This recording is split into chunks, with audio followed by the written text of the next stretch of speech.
Hi everyone, if you like what I do, then be sure to hit that subscribe button and consider checking out my Patreon. Enjoy the video.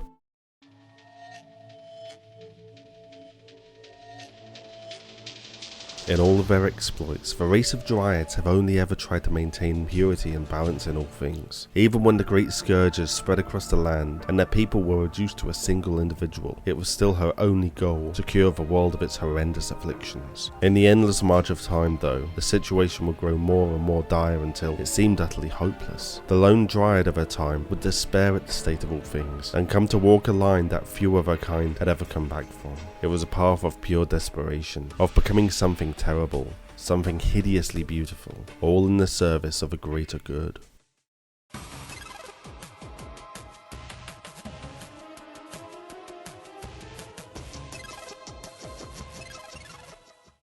In the course of Terraria's long history, there have been many beings that are commonly referred to as Dryads. There have been some who are placid, existing in harmony with nature and merely keeping the dark powers at bay, but then there have been others who are more vengeful, weaponizing nature and creating vicious abominations to wage war against the powers of corruption and cataclysm. Indeed, at one time, there were an entire race of nymphs who watched over and guided the natural world, with the High Dryad as their leader, but those days are long gone, swept away with the rest of the Dryad's people by the curse of corruption and cosmic nightmares. For a time the remnants of the Dryads fought against the new enemy, but were slowly killed or corrupted themselves until only one remained, one who embodied the full power of her race. This lone survivor would go on battling the forces of night, dying again and again, only for her essence to be reborn into one of her corrupted kin. But the effort was ultimately futile, and a great despair grew within her heart, a fear that nothing she could ever do would be enough to drive back the endless hordes of terrible beasts, and return of the world she had once known.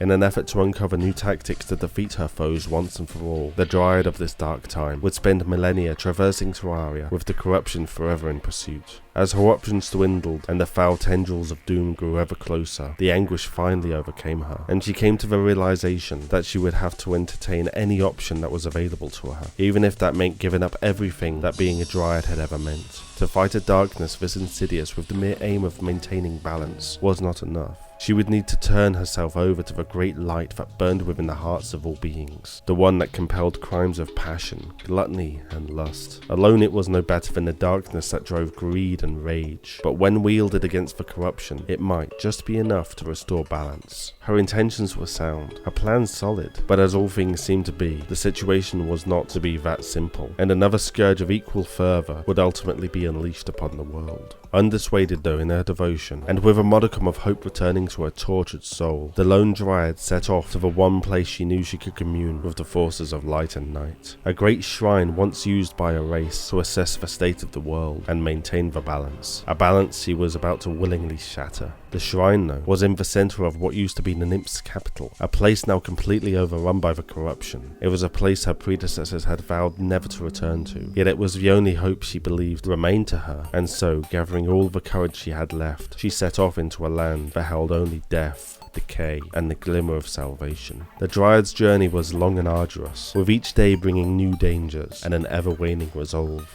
She did not sleep in this place, and even if she had been able to, then it would have undoubtedly resulted in her swift demise. Even death would not be a reprieve though, for where in past lives she had on occasion allowed herself to succumb to a threat when there was no other option, knowing that she would be reborn into a new body, the corruption offered no such escape. If she died while here, then she would become as her still living brethren, twisted and foul, and the line of true Dryads would be wiped out forever. Unwilling to allow that to happen, she pushed on through the thorns and the swamps and the vile soul-eaters that snatched at her very being, until she finally came upon the ruins of her once mighty civilization. Where once mighty arch trees stood, nymph society teeming from their canopies to their roots, there was now only rotten wood, scars of past battles lost, and terrible memories. But there was still life here, for not all of the nymphs had fled their ancestral land, and they now cautiously watched the return of their once queen. Knowing that their hesitation would not last, the Dryad pressed on towards the shrine. In its heyday it had been a mighty circle of stones, carved with mystical emblems, but now it stood decayed, covered in the vulgar slime and tendrils so prevalent across the corruption. Despite its appearance, its power still remained, and it called to the Dryad.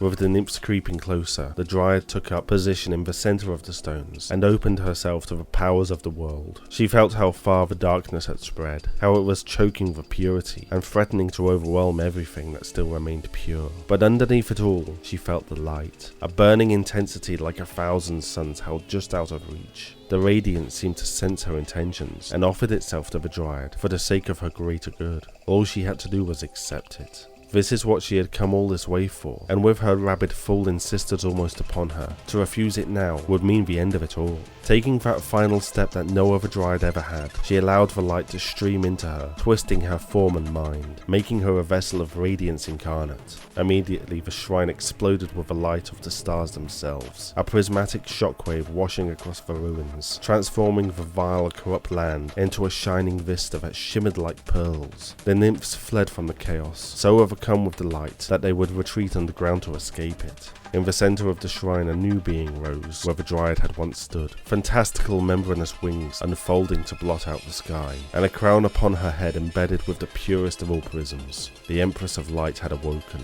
and there was nothing on Terraria that could stop her now. Basking in the light of a sun that had not shone upon this land for many millennia, the newly born Empress looked around the hallowed land she had created and deemed that it was good. But she needed more. Already she could feel the essence of corruption all around her. It scratched at her senses, an infinite void of despair that had consumed the being she had once been. Taking a moment, she considered the Dryad, who had given herself over to the light. She was not gone, the Empress realized, and yet she was no more, utterly vaporized by the Empress's arrival.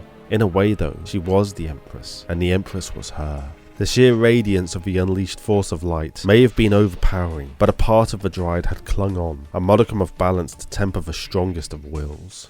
The corruption called to her again, as if it wanted to face her, convinced of its own superiority. There was a reason the light had been locked away, however, for even the overwhelming abundance of corruption that now choked Terraria was no match for her. She cut through the thorn wilds and purged the swamplands, systematically cleansing the darklands as if it was nothing to her. Everywhere she touched, the hallow began to spread, a cursed fairy tale that would transform every creature it touched into merciless forms that saw everything unlike them as impure, viciously attacking them in an attempt to rid the world of any and all darkness. But there was one creature that did not seek to destroy all who it encountered. It was a simple insect, converted like everything else, but one that maintained something of what it once was.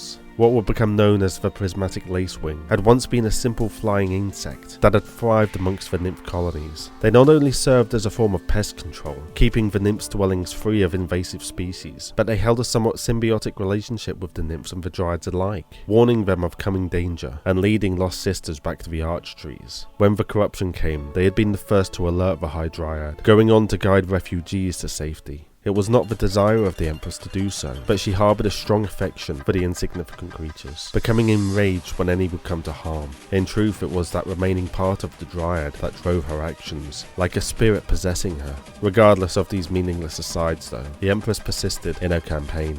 The sunless skies of the corruption had weakened her as they had weakened the Dryad, but it was not so much as to slow her down. In fact, her power was so great in the darkness that when the sun would once more shine upon her, she would become nigh immortal, able to eradicate any foe she faced with a single strike. Soon the hallow would become as prevalent as the corruption, and although the Empress's task was far from complete, her victory over the forces of night and chaos was all but assured. But as if called by her actions, the dark forces would seemingly fight back, and an elder god of immeasurable strength would come to challenge her. It was true that no power on Terraria could defeat her, but this was a creature from beyond the stars, kin to the one who had seeded the corruption. Inherently, she knew that her match had come before her, but tenacious as always, she went forth to face him, placing Terraria's very existence in the balance. Upon their meeting, a battle that would otherwise have been considered legendary ensued, but between the spread of the corruption and Hallow, there were very few, if any, survivors who would remain to tell of it. After a seemingly endless conflict, the great elder god would gain the upper hand over the Empress, crushing her within his grip.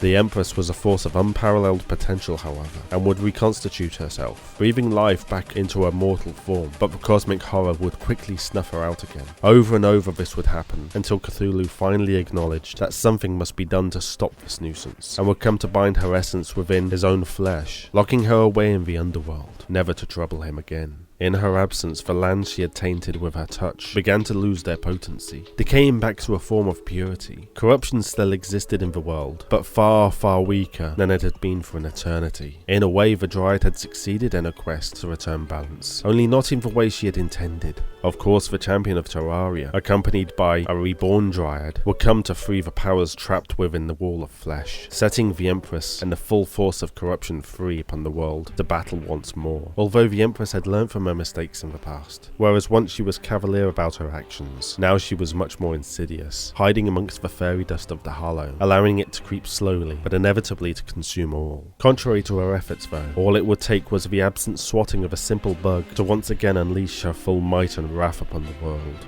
It may be that through technological means unheard of in past eras, both the corruption and Hollow may be permanently eradicated, but then the essence of light and dark will always remain, biding their time before manifesting once more to tilt the scales of balance in their favour.